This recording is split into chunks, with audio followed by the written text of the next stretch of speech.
Ah, internet. Tempat di mana kita bisa menikmati segala hal berkat kemajuan teknologi.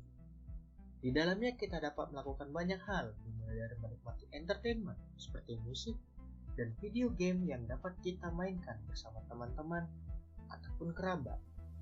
Selain itu, kita dapat melihat berita melalui berbagai portal yang tersedia untuk mengetahui perkembangan masyarakat baik di Indonesia maupun di dunia. Ataupun kita dapat menggunakan sosial media untuk memudahkan kita berhubungan dengan orang lain. Atau kita dapat menggunakan tiganya secara bersamaan. Internet membuat berbagai kemungkinan yang dulu kita tidak bisa lakukan karena keterbatasan ruang dan waktu menjadi mungkin. Sekilas, internet bagaikan surga dunia, hingga kita menemukan hal-hal seperti ini. Iya. Jadi, internet itu lebih banyak buruknya ya daripada yang baiknya. Sabar dulu, sebelum kita mengambil kesimpulan, lebih baik kita membahas apa itu internet terlebih dahulu. Coba kamu yang di sana, jelaskan definisi internet. Internet tuh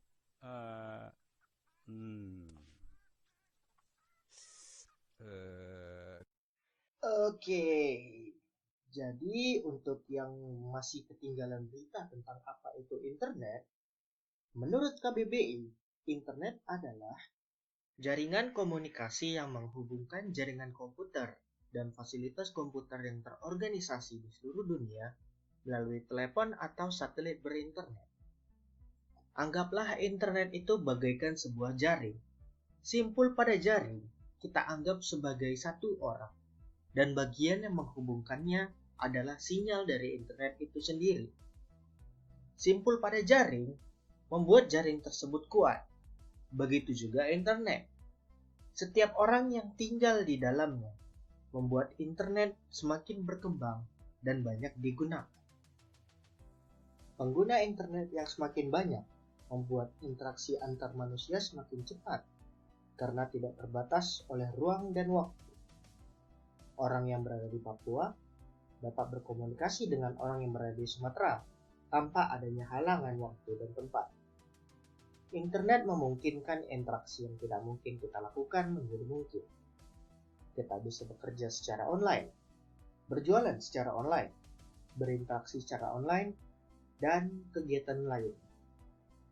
Kegiatan serta interaksi yang dilakukan masyarakat tanpa adanya batasan ruang dan waktu ini membentuk sebuah dunia dan peradaban baru.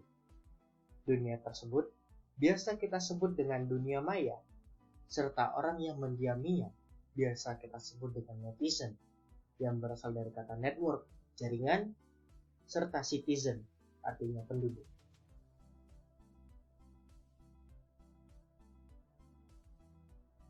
Sama seperti interaksi di dunia nyata, interaksi di dunia maya juga membutuhkan etika.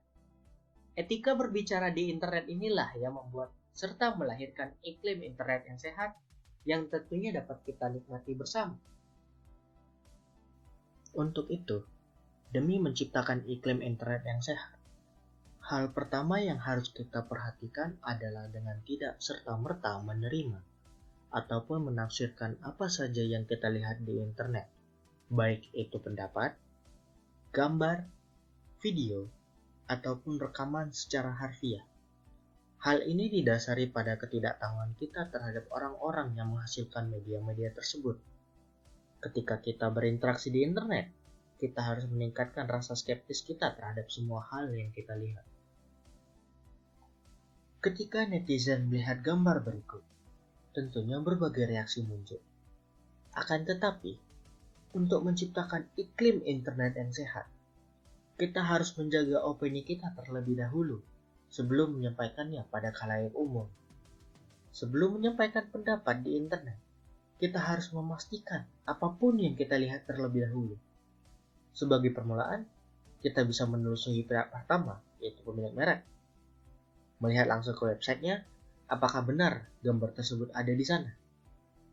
Apabila kita masih belum puas, kita bisa melihat ke Google dengan kata kunci yang tertera di gambar tersebut. Tidak hanya gambar, Hal ini juga berlaku pada media-media lain yang ada di internet. Kita harus mencari informasi untuk mengetahui maksud dari media tersebut sebelum mengemukakan pendapat kita. Nah, tips yang kedua adalah, sebentar, saya dapat SMS. Katanya saya memenangkan hadiah di Lazada. Padahal nggak pernah punya akun Lazada. Mungkin promo akun baru? Coba kita lihat. Oke, sebelum kita pergi ke tautan ini, ada baiknya bagian ini dijelaskan oleh partner saya. Silahkan. Oke, terima kasih, Bung. Jadi di sini saya akan menjelaskan bagaimana beberapa pihak-pihak tertentu ingin memanfaatkan ketidaktahuan masyarakat terhadap hal-hal seperti ini. Jadi hal ini dinamakan dengan penipuan online, di mana ya kita dijanjikan beberapa hadiah, meskipun kita tidak pernah menerimanya, kita tidak pernah mendaftar di mana-mana. Jadi di sini kita lihat salah satu website yang dikirimkan ke pesan tadi, SMS. Di sini mereka mengaku-ngaku sebagai PT resmi Lazada. Hal pertama yang kita perlu perhatikan dari penipuan semacam ini adalah dari tampilannya. Di sini mereka terlihat sekali ingin terlihat profesional, ya ada logo Lazada di belakangnya, kemudian mereka pasti akan melakukan segala cara untuk mengait korbannya. Ya, di sini bisa dilihat ada foto sertifikat, ada foto penanggung jawab, surat pengesahan, dan lain-lainnya. Kemudian ada testimoni dari dua orang di sini. Kemudian ada beberapa syarat dan persyaratan. Nah, kalau kita lihat di website aslinya, di sini mereka menggunakan beberapa tampilan yang sudah lebih maju dibandingkan dengan website penipu ini. Di sini ada ya kayak ada pop up, kemudian ada timer di sini kan, bracket dalam ini untuk flash sale, kemudian ada banyak lah produknya. Kemudian sponsornya di bawah juga terlihat lebih bagus dibandingkan dengan website tadi. Untuk menghindari apapun yang mereka tawarkan, jangan pernah mengisi apapun yang mereka minta. Kayak kalau dari pesan tadi saya dikirimi untuk memasukkan kode di sini RF755D9. Nah, kalau saya memasukkannya di sini, kemudian menekan tombol verifikasi, maka para penipu ini kemungkinan besar akan menghubungi saya dan menyuruh saya mentransfer uang. Dengan begitu mereka sudah mendapat satu korban. Secara umum jangan pernah mengisikan apapun di bagian sini. Kalau pihak sebuah perusahaan menginginkan untuk memberikan hadiah, mereka pasti tidak mengisikan kode ataupun apapun. Mereka sudah punya datanya, mereka hanya tinggal mengirimkan kalian hadiah. Tidak perlu ada verifikasi sama sekali. Begitu. Jadi hal kedua yang bisa kita perhatikan ada di sini ada blogspot.com. Nah, kalau blogspot.com itu adalah sebuah domain. Domainnya blogspot. Domain lain kalau kita lihat di website ini ada .co.id. Nah, untuk membuktikan sesuatu itu terlihat asli atau enggak, kita dapat melihatnya dari situ. Kayak youtube.com, mereka tidak ada domain di belakangnya lagi. google.com, kalau UGM ugm.ac.id. Nah, kalau ini kita bisa melihat bahwa domain utamanya itu adalah blogspot.com.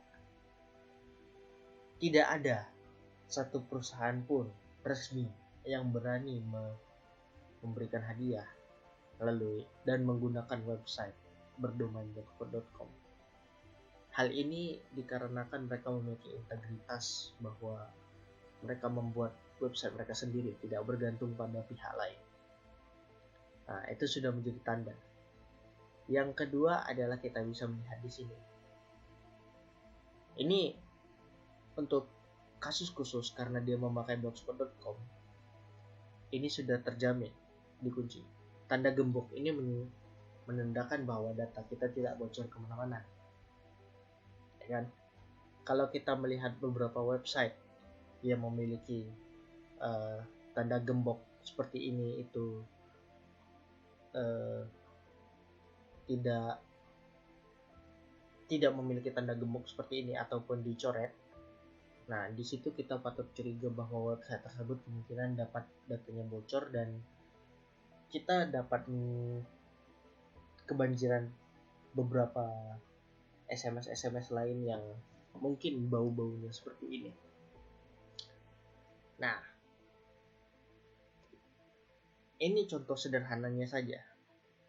Untuk contoh-contoh lain mungkin bisa ditelusuri sendiri karena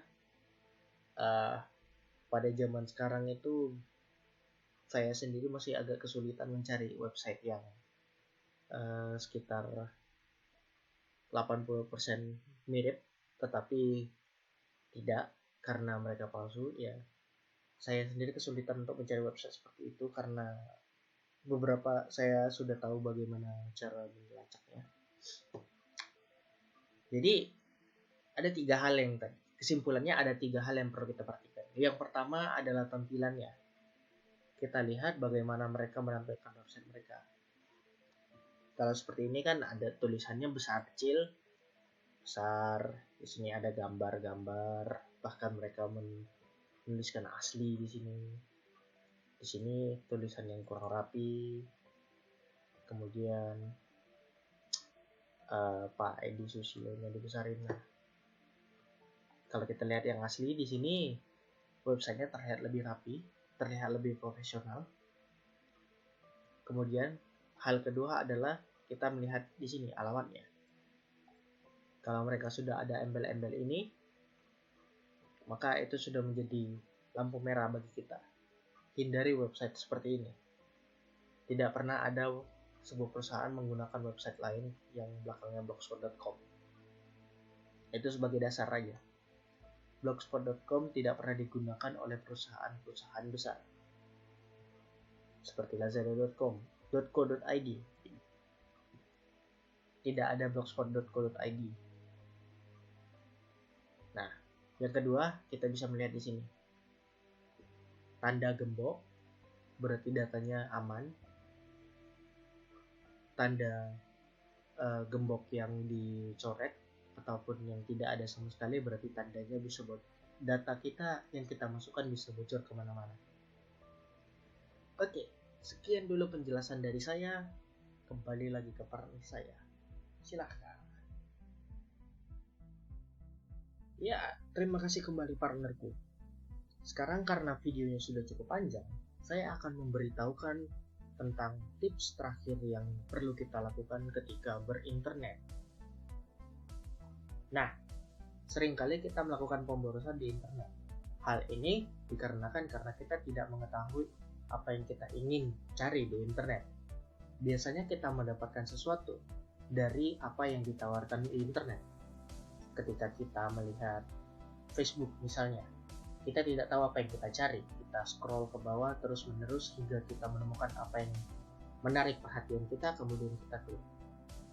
Dari video atau gambar yang kita klik tersebut, kemudian kita akan dialihkan kembali perhatiannya oleh video atau gambar ataupun hal-hal lain yang menarik perhatian kita. Begitu seterusnya hingga kita terbawa arus oleh internet. Ketika kita sudah terbawa arus oleh internet, biasanya kita tidak menyadari bahwa kuota yang kita miliki telah semakin menipis.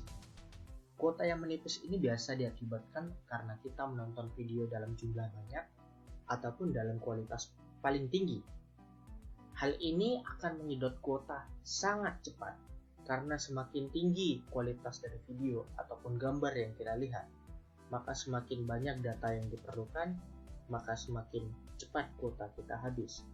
Nah, untuk menghindarinya, Pada setiap video yang kita tonton, biasanya terlihat ada simbol seperti gear. Nah, pada gear tersebut, kita dapat mengatur kualitas video yang akan kita nikmati. Apakah kita akan menonton kualitas tinggi ataupun kualitas rendah, tergantung dari pemilihan kita ataupun dari jumlah data yang kita miliki. Akan tetapi, trik untuk penghematan kuota seperti itu tetap ada batasnya. Apabila penggunaan internet yang kita lakukan sering melebihi batas kuota yang ditawarkan oleh beberapa provider, akan lebih baik apabila kita menggunakan layanan yang menyediakan internet tanpa batasan kuota. Pilihlah layanan internet yang sesuai dengan kebutuhan. Untuk orang yang menggunakan internet hanya sebatas sosial media, maka carilah layanan yang berfokus pada layanan sosial media. Apabila untuk YouTube, maka carilah yang berfokus pada layanan YouTube. Apabila untuk bekerja, maka gunakanlah paket layanan internet untuk perkantoran. Sesuaikanlah penggunaan internet serta dana yang dimiliki dengan paket layanan internet yang akan digunakan. Jadi, kesimpulan yang bisa ditarik dari video ini adalah internet sudah menjadi salah satu aspek dari kehidupan kita hingga menciptakan sebuah dunia baru. Agar tercipta iklim internet yang sehat, dalam dunia tersebut kita perlu memperhatikan 3 buah aspek, yaitu meningkatkan rasa skeptis kita ketika berada di internet, karena internet menghubungkan semua orang, bahkan yang tidak kita ketahui wataknya.